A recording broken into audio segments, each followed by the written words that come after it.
প্রেমানন্দ মহারাজজির একটা প্রশ্ন উত্তর পর্বের ভিডিওতে ভক্তরা একের পর এক প্রশ্ন করছে আর প্রেমানন্দ মহারাজজি সেই সব প্রশ্নের সুন্দর সুন্দর উত্তর দিচ্ছেন। সবার প্রথম ভিডিওর শুরুতেই ঝাড়খণ্ড থেকে আসা মনুজি নামে একজন ভক্ত মহারাজজিকে প্রশ্ন করছে, মহারাজজি, আপনার সেবায় যে সমস্ত সন্ত বা বাবাজিরা আছেন, আমি দেখছি তাদের সবারই মাথায় বড় বড় জটা বা চুল রয়েছে। আমার প্রশ্ন হল, ভক্তিপথে চলার জন্য বা ভগবানের সখীভাব পাওয়ার জন্য কি এমন বড় বড় জটা রাখা জরুরি? এই প্রশ্নটি শুনে প্রেমানন্দ মহারাজজি একটু হাসলেন এবং বললেন, না বাবা, ভক্তির জন্য বা সখীভাবের জন্য জটা রাখা একেবারেই জরুরি নয়। কিন্তু তুমি একবার ভেবে দেখো, একজন বাবাজি কি রোজ রোজ জামাকাপড় ইস্ত্রি করে পরিপাটি হয়ে থাকবেন, নাকি তিনি রোজ দাড়ি কামিয়ে একদম পরিষ্কার হয়ে ঘুরবেন? যদি একজন সাধু রোজ দাড়ি কামায়, তখন তোমরাই বলবে, আরে বাবাজি হয়েও ইনি কত ফ্যাশন করেন দেখো। এরপর মহারাজজি আরও বুঝিয়ে বললেন, আসলে সমাজ সব কিছুতেই কথা বলে। আমরা যদি এখন পরিপাটি হয়ে চুল আঁচড়াই, তেল মাখি, তখন লোকে বলবে, বাবাজি কত স্টাইল করে দেখো। আবার যদি জটা রাখি, তখনও লোকে প্রশ্ন করবে, জটা কেন রেখেছে? তাই ওসব কথায় কান না দিয়ে আমাদের কাজ হলো শুধু ভজন করা। চুল বা জটাই কিছু যায় আসে না।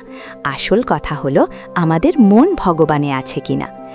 এরপর দিল্লি থেকে লক্ষণ চৌহানজি প্রশ্ন করছেন, মহারাজজি, আমি শুনেছি যে ভগবান বা গুরুকে পাওয়ার পথে সবথেকে বড় বাধা হলো এই দেহাভিমান, অর্থাৎ আমি এই শরীর, আমি খুব সুন্দর বা আমি খুব উচ্চ বংশের, এই যে অহংকার, এটা নাকি ভক্তির পথে বাধা। তো একজন সাধকের কি করা উচিত যাতে এই অহংকার দূর হয়? এই কথা শুনে উত্তরে প্রেমানন্দ মহারাজজি বললেন, দেখো, এই অহংকার দূর করার জন্য সবার আগে তোমাকে একজন সদ্গুরুর শরণে যেতে হবে। আর দ্বিতীয় কাজ হলো ভক্তদের পবিত্র চরিত্র বা জীবনী শোনা। যখন তুমি মহান ভক্তদের ত্যাগের কথা শুনবে, তখন নিজের অহংকার ছোট মনে হবে। মহারাজজি এখানে একটি খুব শক্তিশালী টোটকা বা উপায়ের কথা বললেন। তিনি বললেন, ভক্তদের পায়ের ধুলি বা চরণ রজ নিজের গায়ে মাখলে দেহাভিমান গলে যায়। তারপর মহারাজজি বলছেন, এই বিষয়ে শাস্ত্রে বলা হয়েছে, মানুষ বড় বড় তপস্যা, যজ্ঞ বা গৃহত্যাগ করলেও তার দেহাভিমান যায় না, যতক্ষণ না সে কোনো মহাপুরুষ বা মহান ভক্তের চরণ ধুলি নিজের মস্তকে ধারণ করছে। তাই ভক্তদের সঙ্গ করো, তাদের সেবা করো। ভক্তদের সেবা করলে আমাদের জাতি, বিদ্যা ও রূপের অহংকার সব নষ্ট হয়ে যায় এবং ভগবানের কৃপা খুব সহজেই পাওয়া যায়। এরপর ফরিদাবাদ থেকে পুনামজি নামে একজন ভক্ত প্রশ্ন করলেন, মহারাজজি, সবাই বলে আত্মসাক্ষাৎকারের কথা। এই আত্মসাক্ষাৎকার জিনিসটা আসলে কি, আর এটা হলে মানুষের কেমন অনুভূতি হয়? মহারাজজি খুব সুন্দর করে বুঝিয়ে বললেন, আত্মসাক্ষাৎকার মানে হলো নিজের আসল স্বরূপকে চেনা। যেমন এখন তুমি নিজেকে দেহ বা শরীর মনে করছো, তোমার মন এখন বাইরের ভোগ বিলাসে আটকে আছে, তাই তুমি নিজেকে চিনতে পারছো না। কিন্তু যখন তোমার মন এই স্থূল শরীর থেকে আলাদা হয়ে যাবে, তখন তুমি বুঝতে পারবে যে তুমি শরীর নও, তুমি হলে আত্মা। মহারাজজি আরও বললেন, যিনি আত্মসাক্ষাৎকার পেয়ে যান, তিনি জীবনমুক্ত হয়ে যান। তখন আর তার কোনো দুঃখ থাকে না, কোনো ভয় থাকে না, কোনো চাওয়া পাওয়াই থাকে না। তার মনে কেবল আনন্দ আর আনন্দ বিরাজ করে। একেই বলে আত্মানন্দ বা ব্রহ্মানন্দ। এরপর আমেরিকা থেকে আসা অলোকাজি প্রশ্ন করলেন, মহারাজজি, অনেক সময় আমাদের বুদ্ধি ভগবানের পথে বাধা হয়ে দাঁড়ায়, মন নানা রকম কুতর্ক করে, সন্দেহ করে। তখন এমন কি করা উচিত যাতে আমরা সম্পূর্ণভাবে গুরুর চরণে নিজেদের সমর্পণ করতে পারি? এই কথা শুনে উত্তরে মহারাজজি বললেন, এর একমাত্র উপায় হল গুরু মন্ত্র জপ করা। যার হৃদয়ে নাম জপ চলে না, তার হৃদয়ে মায়া খুব সহজে প্রবেশ করে, কিন্তু যে সবসময় নাম জপ করে, তার হৃদয় সুরক্ষিত থাকে। এখানে মহারাজজি একটি চমৎকার উদাহরণ দিয়ে বিষয়টি বুঝিয়ে বলছেন। মনে করো, ভগবানের নাম হলো পাহারাদার বা সিকিউরিটি গার্ড, আর ভগবানের ধ্যান হলো ঘরের বন্ধ দরজা। যদি তুমি দিনরাত নাম জপ করো, তার মানে তোমার মনের দরজায় পাহারাদার জেগে আছে। আর যদি ভগবানের ধ্যানে থাকো, তার মানে দরজা ভেতর থেকে বন্ধ। তখন মায়া বা খারাপ চিন্তা তোমার মনের ঘরে ঢুকতেই পারবে না।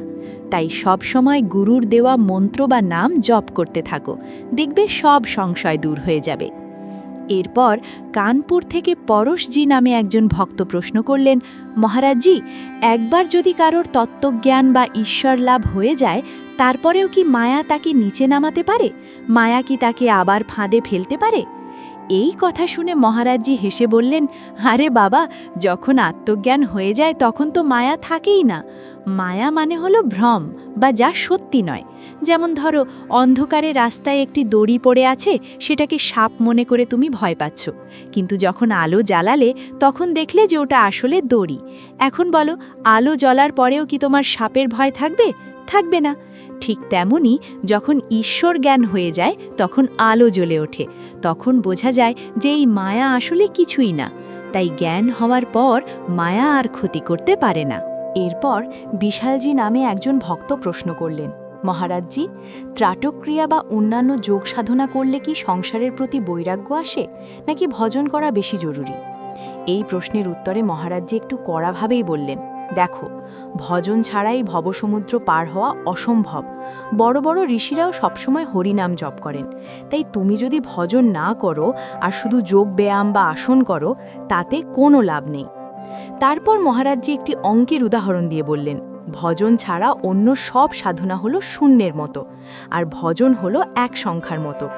যদি এক না থাকে তাহলে শুধু শূন্যের কোনো দাম নেই, কিন্তু একের পাশে শূন্য বসালে তার দাম বেড়ে 10 বা 100 হয়। ঠিক তেমনি তোমার জীবনে যদি ভগবানের নাম থাকে, তবেই অন্য সাধনার মূল্য আছে। তাই মনে রেখো, ভগবানের নাম ছাড়া কলিযুগে আর কোনো গতি নেই, তাই সবাই নাম জপ করো। এরপর শ্লোকজি নামের এক ভক্ত জানতে চাইলেন, মহারাজজি, দীক্ষা নেওয়ার প্রকৃত অর্থ কি? এই কথা শুনে মহারাজজি খুব সহজ করে বুঝিয়ে বললেন, দীক্ষা কথাটির অর্থ হল নিজের ইচ্ছাকে গুরুর চরণে সমর্পণ করে দেওয়া। শুধু গলায় মালা পরলাম আর কানে মন্ত্র নিলাম, এটাই আসল দীক্ষা নয়। দীক্ষা মানে হলো আজ থেকে আমার নিজের কোনো মন গড়া ইচ্ছা থাকবে না। গুরুদেব যেভাবে চলতে বলবেন আমি ঠিক সেভাবেই চলব। নিজের জেদ আর ইচ্ছাকে মেরে ফেলে গুরুর আজ্ঞায় চলাই হলো প্রকৃত দীক্ষা। এরপর শুভম তিওয়ারিজি নামে একজন ভক্ত জিজ্ঞেস করলেন, মহারাজজি, কেউ যদি ভজন করতে করতে পথভ্রষ্ট হয়ে পাপ করে ফেলে, তাহলে পরের জন্মে কি সে আবার সুযোগ পাবে, নাকি সে একদম শেষ হয়ে গেল? এই কথা শুনে মহারাজজি তাকে সাবধান করে বললেন, তুমি পরের জন্মের কথা কেন ভাবছ? মানুষ তো এটাই সবথেকে বড় ভুল করে, কারণ মানুষ ভাবে আজ একটু পাপ করে নিই বা ভোগ করে নিই এবং পরে ভালো হয়ে যাব। কিন্তু এটা একদম ভুল ধারণা, কারণ আজ যদি তুমি পাপের অভ্যাস করো, পরের জন্মেও সেই স্বভাব তোমার সঙ্গে যাবে। তাই যা করার এই জন্মেই করো। আজ এক্ষুনি নিজেকে শুধরে নাও, পরের জন্মের ভরসায় থেকো না, এখনই ভগবানের শরণ নাও। এরপর কানপুর থেকে ওমরজি খুব সুন্দর একটি প্রশ্ন করলেন। তিনি বললেন, মহারাজজি, টাকা দিয়ে তো সংসারের সব কিছু কেনা যায়, কিন্তু ভগবানের নামরূপী ধন দিয়ে কি কিছু কেনা যায়? এই কথা শুনে মহারাজজি খুব খুশি হয়ে উত্তর দিলেন, হ্যাঁ, অবশ্যই কেনা যায়। নাম দিয়ে স্বয়ং ভগবানকে কেনা যায়। হনুমানজি রামের নাম জপ করেই ভগবান রামকে নিজের বশে করে রেখেছিলেন, আর ভগবান নিজেই বলেন যে ভক্ত আমার নাম জপ করে, আমি তার কাছে বিক্রি হয়ে যাই। তারপর মহারাজজি উদাহরণ দিয়ে বললেন, নামের এত শক্তি যে ভগবান ভক্তের চাকর হয়ে যান। যেমন ভক্ত একনাথজির জন্য ভগবান জল বইতেন, অর্জুনের জন্য ভগবান রথের সারথি হয়েছিলেন। তাই নাম জপ হল সব থেকে বড় ধন, যা দিয়ে ভগবানকেও আপন করা যায়। এরপর একজন ভক্ত রামকৃষ্ণ পরমহংসদেবের একটি কথা উল্লেখ করে জিজ্ঞাসা করলেন, সাধু স্বভাব পেতে নাকি বহু জন্ম লাগে, তাহলে আমরা কি এক জন্মে পাব না?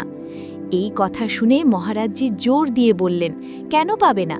তুমি মনে করো এটাই তোমার শেষ জন্ম। যেহেতু তুমি সাধু সঙ্গ পেয়েছ, বৃন্দাবন ধামের কথা শুনছ, তার মানে তোমার বহু জন্মের পুণ্য ফলেই এটা হয়েছে। তাই মনে দৃঢ় বিশ্বাস রাখো যে এই জন্মেই আমি রাধারানীকে বা ভগবানকে লাভ করব। তাহলে বন্ধুরা, আজকের মতন এটুকুই। আর তোমরা যদি প্রেমানন্দ মহারাজের হিন্দি ভিডিওগুলো এইভাবে বাংলায় শুনতে চাও, তাহলে এই চ্যানেলটিকে সাবস্ক্রাইব করে বেল আইকনটা অন করে দাও, কারণ আমরা প্রেমানন্দ মহারাজের হিন্দি ভিডিওগুলো বাংলায় রূপান্তরিত করে থাকি। দেখা হবে পরের ভিডিওতে। রাধে রাধে।